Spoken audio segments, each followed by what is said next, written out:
So let's look at a property called electric power. And we have two forms of power to think about. We have power that is supplied,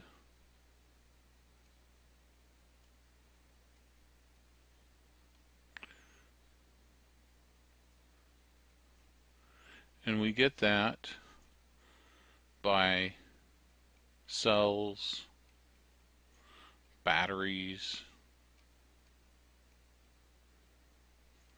or a device called a power supply.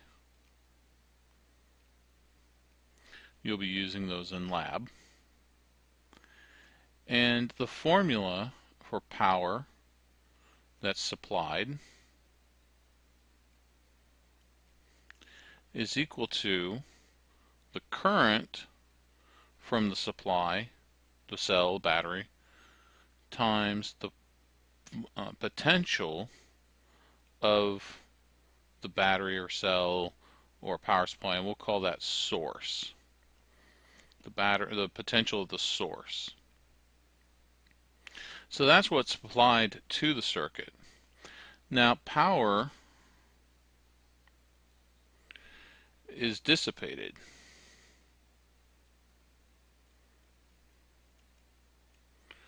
By wires,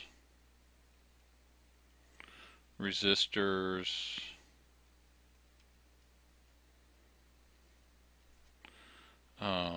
or just, about anything. Really. If it's in a circuit, it's going to have resistance. It's going to dissipate power. We can calculate this the same way that we calculated what's coming in.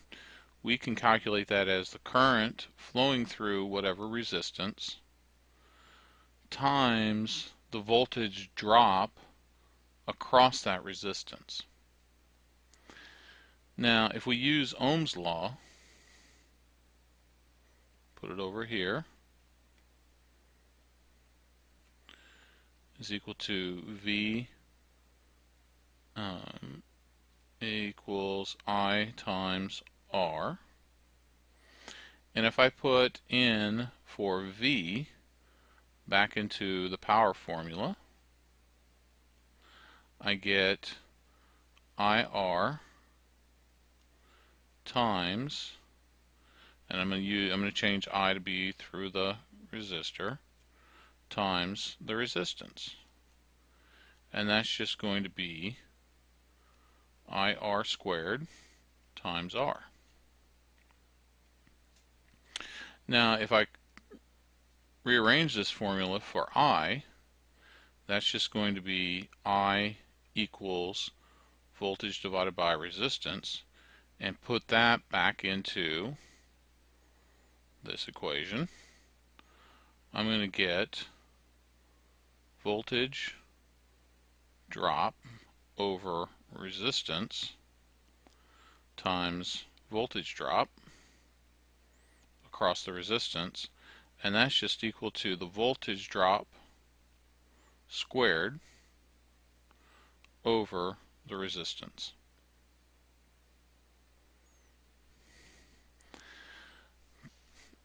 So we have power supplied.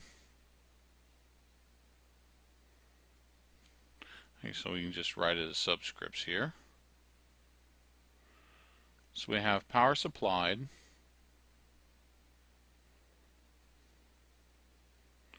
and that's going to be equal to the power of the output plus power dissipated. Now, this is an interesting concept because it really depends on what is your output and what's the waste. The power dissipated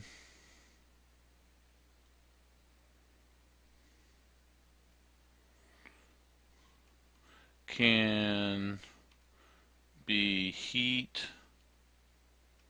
sound, vibration,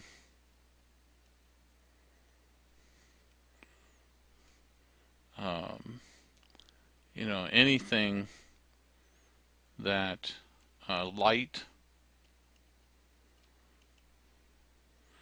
and we'll think about other things, right?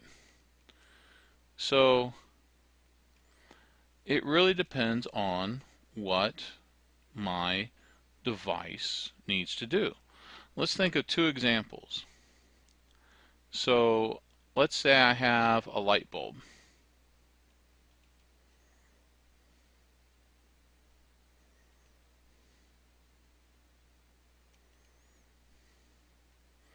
I have a light bulb, and I want to know what is my power output. What is it that I'm really wanting to get out of this light bulb? Well, it's light. I want to light up the room. What is my power dissipated? Well, it's heat. I would like to be able to convert the heat back into light, but I can't. It's dissipated. It's lost energy. It's power that I can't get back. But now let's take a look at an electric heater. Well, here my output that I want is heat. Now, I want to heat up the room or heat myself up, right? So that's my output. That's what I'm really wanting. What is my power dissipated? Well, when I heat up the elements, I'm going to get light. And light becomes dissipated. I can't convert that light back into heat. I'm losing energy because of the light. So this just proves that even though you have this formula, output is what you're really trying to get out of your design. The dissipated, that's what you're losing. That's all the stuff that's going away that you can't use. And it really depends on the purpose of what you're looking for and what you're trying to accomplish. So I hope this kind of explains the idea of output and dissipated, and how the same two things, you flip it, it just depends on what you're trying to do. One becomes more important than the other based on the purpose of your design or purpose of the appliance that you're trying to build.